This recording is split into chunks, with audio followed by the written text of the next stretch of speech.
Getting started with open pit mine design in Vulcan? You can discover how to view data and establish the basics with the Open Pit Design Essentials Maptek online training course.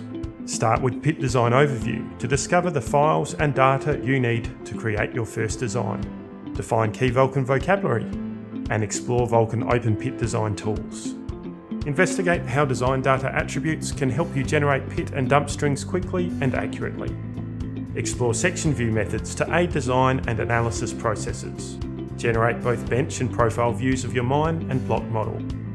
Discover how predefined sections can speed your workflows. Display angle and distance measurements to verify your mine design. And load dynamic blocks to view in both 3D and section view. See how to create, view, save and share block slice files to speed your site processes.